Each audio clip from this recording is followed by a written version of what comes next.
የኢንተርኔት ተጠቃሚዎችን የግል መረጃ አደጋ ላይ የጣለ አዲስ የክሮም ክፍተት መገኘቱም ተገልጿል። IMF ለኢትዮጵያ የ$261 ሚሊዮን ብድር ለመልቀቅ መስማማቱ ተገለጸ። ከኢትዮጵያውያን ባህልና ወግ ባፈነገጠ መልኩ የማህበራዊ ሚዲያን ሲጠቀሙ የተገኙ ቲክቶከሮችን በቁጥጥር ስር የማዋል ተግባር ተጠናክሮ ቀጥሏል። ሰላም ጤና ይስጥልን ውድ ተመልካቾቻችን፣ እነዚህንና ሌሎች ዋና ዋና ዝርዝር መረጃዎችን ይዘን ቀርበናል። አብራችሁን ቆዩ።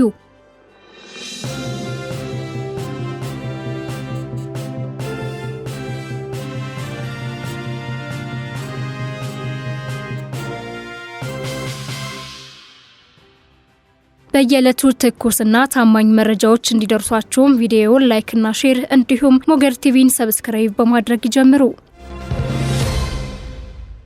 የኢንተርኔት ተጠቃሚዎችን የግል መረጃ አደጋ ላይ የጣለ አዲስ የክሮም ክፍተት ተገኝቷል። ይህን ተከትሎም ጉግል ለክሮም መረጃ ማፈላለጊያው በአስቸኳይ ሊተገበሩ የሚገባቸው ለሶስት አደገኛ ክፍተቶች መድፈኛ አዲስ ማሻሻያ መልቀቁን አስታውቋል። ከነዚህ ክፍተቶች መካከልም አንዱ በተለይም እጅግ አደገኛ ሲሆን የግል መረጃዎችን ለመጥለፍ በመረጃ ጠላፊዎች በንቃት ጥቅም ላይ እየዋለ ያለ ዜሮ ዴይ ጥቃት መሆኑ ታውቋል። የደህንነት ባለሙያዎች እንዳስጠነቀቁት ከሆነም ይህ አደገኛ ክፍተት የመረጃ ጠላፊዎች ኮምፒውተራችንን ወይም ስልካችንን ዘልቀው በመግባት የይለፍ ቃሎችንና ሌሎች ሚስጥራዊ መረጃዎችን እንዲሰርቁ የሚያስችል መሆኑ ታውቋል። እስካሁን መለያ ቁጥር ያልተሰጠውና በጉግል የውስጥ መለያ ብቻ የሚታወቀው ይኸው ክፍተት በክሮም ተጠቃሚዎች ላይ ከፍተኛ ጉዳት ሊያደርስ እንደሚችል ተገልጿል። ይህ ጥቃት በፈረንጆቹ 2025 ዓ.ም የመረጃ ጠላፊዎች በስፋት ሲጠቀሙበት የተገኘ 8ኛው የክሮም ዜሮ ዴይ ጥቃት መሆኑም ተረጋግጧል። ይህ የሚያሳየው የክሮም ተጠቃሚዎች በተደጋጋሚ የጥቃት ኢላማ መሆናቸውን ነው። ታህሳስ 2018 ዓ.ም የተለቀቀው ይህ ማሻሻያ ከተጠቀሰው ከፍተኛ አደጋ በተጨማሪ ሁለት መካከለኛ ደረጃ የተሰጣቸውን የደህንነት ክፍተቶችም ይደፍናል ተብሎለታል። ሁሉም የክሮም ተጠቃሚዎች የግል መረጃቸው ሳይጠለፍና የባንክ አካውንታቸው አደጋ ላይ ሳይወድቅ ለመከላከል እንዲችሉ ሁሉንም የክሮም የመረጃ ማፈላለጊያቸውን በአስቸኳይ እንዲያዘምኑ በጥብቅ ይመከራል።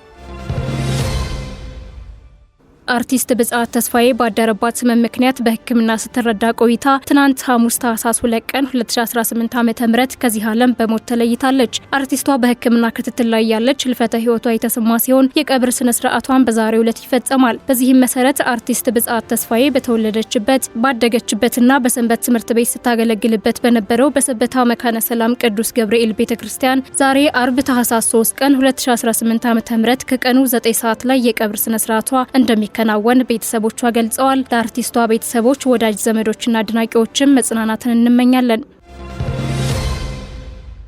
ከሀገራችን ባህልና ወግ ባፈነገጠ መልኩ የማህበራዊ ሚዲያን ሲጠቀሙ የነበሩ ግለሰቦችን በቁጥጥር ስር አውያቸዋለሁ ሲል ፖሊስ አስታውቋል። ከሀገራችን ባህልና ወግ ባፈነገጠ መልኩ የማህበራዊ ሚዲያን ሲጠቀሙ የነበሩ ግለሰቦች በቁጥጥር ስር ውለው ምርመራ እየተጣራባቸው መሆኑን የአዲስ አበባ ፖሊስ ጠቅላይ መምሪያ አስታውቋል። ከማህበራዊ ሚዲያ ፕላትፎርም አንዱ የሆነው ቲክቶክን በመጠቀም ከሀገራችን ባህልና ወግ ያፈነገጡ መልእክቶችና ምስሎችን ሲያስተላልፉ የነበሩ ግለሰቦችን በቁጥጥር ስር በመዋል ምርመራ እየተጣራባቸው እንደሚገኝ ገልጿል። በቲክቶክ ስሙ ሊልጃይ ወይም ጎይጋር ኮትዊዋል እና ከእርሱ ጋር ያልተገባ ጸያፊ ድርጊት ስትፈጽም የነበረችው ህሊሌ ጊቧያና የተባሉ ግለሰቦች የቲክቶክ አካውንት በመጠቀም ለመልካም ጸባይና ስነ ምግባር ተቃራኒ የሆነ መልእክትንና ተንቀሳቃሽ ምስልን በቀጥታ ሲያስተላልፉ በመገኘታቸው ታህሳስ 2 ቀን 2018 ዓ.ም በለሚኩራ ክፍለ ከተማ ወረዳ 9 ልዩ ቦታው ፍሊንትስቶን ሆምስ ከሚባል ቦታ በቁጥጥር ስር ውለዋል። በተመሳሳይም በቲክቶክ ስሙ ፕሬዝዳንት ማሜ ወይም ባህረዲን ሙሰማ የተባለው ግለሰብ ከሀገራችን ባህልና ወግ ያፈነገጡ መልእክቶችን ሲያስተላልፍ በቦሌ ክፍለ ከተማ ወረዳ 1 ልዩ ቦታው ቦሌ ሚካኤል ጃፋር መስጂድ አካባቢ በቁጥጥር ስር ውሏል። ማህበራዊ ሚዲያ ለበጎ ተግባርና ትውልድን ለማነጽ መጠቀም ሲገባ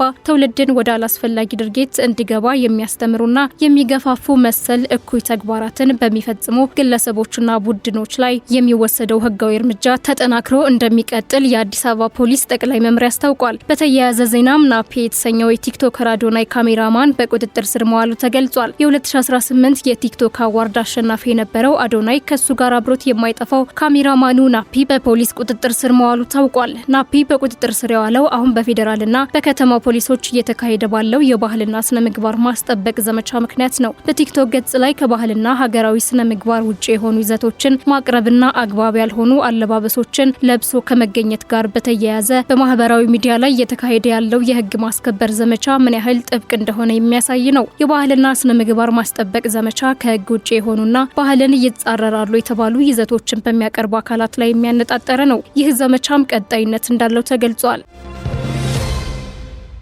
በየዕለቱ ትኩስ መረጃዎች እንዲደርሷችሁ ሞገድ ቲቪን ሰብስክራይብ ማድረግ እንዳይረሱ።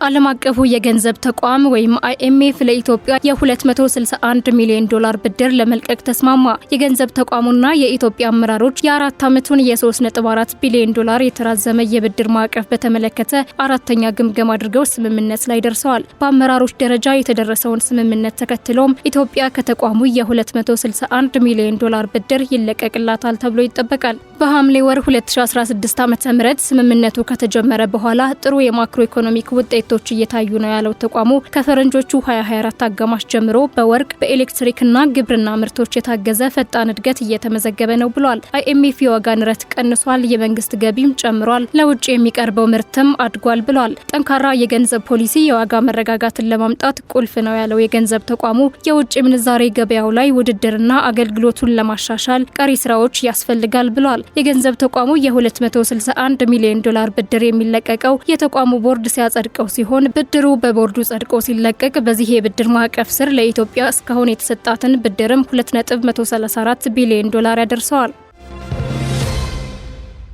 ውድ ተመልካቾቻችን ለዛሬ ያዘጋጀናቸው ዋና ዋና ዜናዎች በዚሁ ተጠናቀዋል። በየዕለቱ ትኩስና ታማኝ መረጃዎች እንዲደርሳችሁ ሞገድ ቲቪን ላይክ፣ ሼር እና ሰብስክራይብ በማድረግ ይቀላቀሉን።